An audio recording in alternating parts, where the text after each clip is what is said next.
بسم اللہ الرحمن الرحیم۔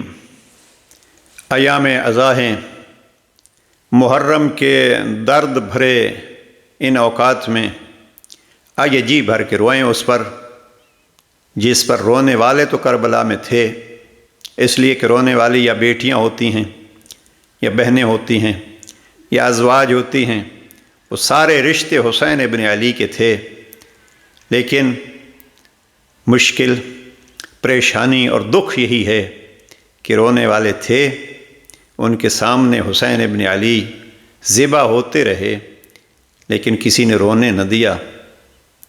یہ کسی وقت اور عرض کروں گا، بس رو کے تھوڑی سی فرصت اپنی زندگی میں اس کے لیے بھی نکالیں کہ وہ کربلا کا مسافر یا سردار کربلا جس کا کل 8 دن کا مدرسہ تھا اور جس مدرسے کی گونج آج تک دنیا بھر میں آ رہی ہے اور پہنچ رہی ہے، تعجب ہوتا ہے اس وقت جب گاندھی جیسے غیر مسلم بھی مشکلات کو سامنے دیکھتے ہیں تو کربلا کو یاد کرتے ہیں۔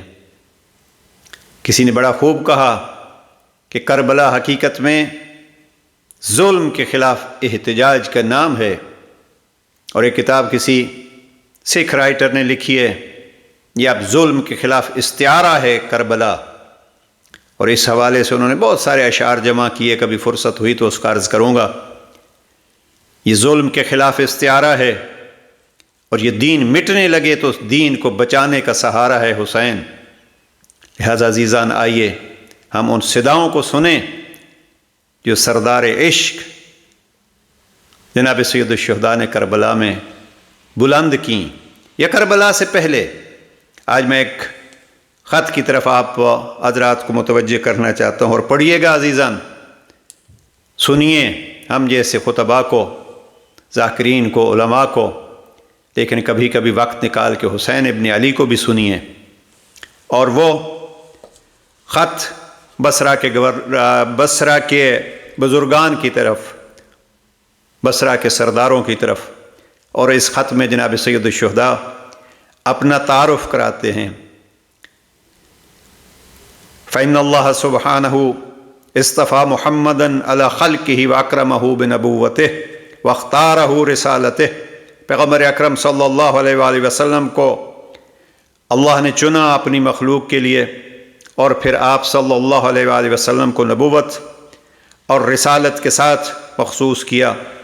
پھر جب ان کو اس دنیا سے اٹھا لیا، جب جناب پیغمبر اکرم امت کو نصیحت کر چکے اور تبلیغ کر چکے، اب یہاں اپنا تعارف کراتے ہیں۔ جناب سید الشہداء فرماتے ہیں وَكُنَّا أَهْلَهُ وَأَوْلِيَاءَهُ وَأَوْصِيَاءَهُ وَوَرَثَتَهُ۔ 4 جملے کہے، ہم اس نبی کے اہل ہیں، ہم اس نبی کے اولیاء ہیں، ہم اس نبی کے اوصیاء ہیں، ہم اس نبی کے وارث ہیں۔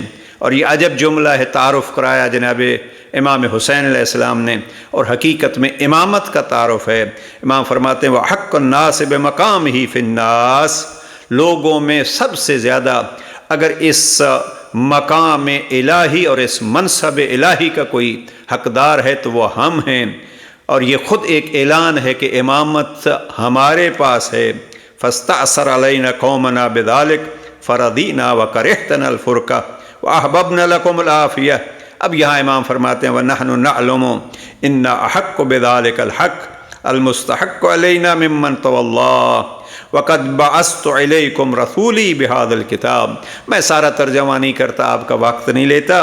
جناب امام فرماتے ہیں میں آپ کی طرف پیغام بھیج رہا ہوں بِهَذَا الْكِتَابِ، یعنی اس خط کے ذریعے سے، وَأَنَا أَدْعُوكُمْ إِلَىٰ كِتَابِ اللَّهِ وَسُنَّةِ نَبِيِّهِ، اور میں آپ کو دعوت دے رہا ہوں اللہ کی کتاب اور نبی کی سنت کی طرف۔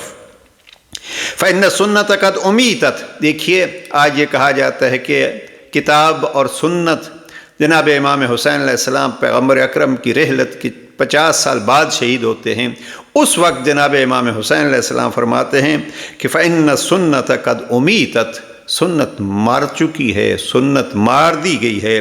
وَإِنَّ الْبِدْعَةَ قَدْ أُحْيِيَتْ، اور بدعتوں کو زندہ کر دیا گیا ہے۔ فَإِن تَسْمَعُوا قَوْلِي وَتُطِيعُوا أَمْرِي، اگر آپ میری بات سنو گے، میرے قول کو، میری صدا کو سنو گے۔ یہی ہے ہمارا عنوان، کربلا سے آج بھی یہی صدا آ رہی ہے کہ فَإِن تَسْمَعُوا قَوْلِي، اگر آپ میری صداؤں کو سنو گے، وَتُطِيعُوا أَمْرِي، اور میں حسین ابن علی جو حکم دے رہا ہوں اس کی اطاعت کرو گے، أَحْدِكُمْ سَبِيلَ الرَّشَادِ، میں آپ کو راہ حق کی طرف لے جاؤں گا اور ہدایت کروں گا۔ بس عزیزاً، آئیے آج ہم صدائے جناب سید الشہداء کو سنیں ساری چیزیں نوحے کی صورت میں، مرثیے کی صورت میں، خطابت کی صورت میں، غم کی صورت میں، لیکن حسین ابن علی کی سنت بچانے اور بدعتوں کو مٹانے کی صداؤں کو بھی سنیں اور حسین ابن علی کے مقام کو پہنچانے، اس لیے کہ تبھی حسین ہدایت کا چراغ بنیں گے جب ہم حسین ابن علی اس سردار کربلا کی صداؤں پہ لبیک کہیں گے، تبھی ہم اہدنا الصراط المستقیم صراط الذین انعمت علیہم کی دعا حقیقی طور پر مانگ رہے ہوں گے۔ ورنہ اگر ہم حسین ابن علی کی صداؤں کو نہیں سنیں گے، ان کے حکم کی اطاعت نہیں کریں گے اور پھر نماز میں پڑھیں گے اہدنا الصراط المستقیم، تو رب کریم فرمائے گا میں نے بھی تو آپ کو کہا ہے کہ یہ صراط مستقیم ان کی صراط ہے، ان کی راہ ہے کہ انعمت علیہم، جن پر رحمان نے نعمات نازل کی ہیں، اب ان کو پہچانیے۔ حسین ابن علی یہی فرما رہے ہیں، میری اطاعت کرو، میری صداؤں کو سنو۔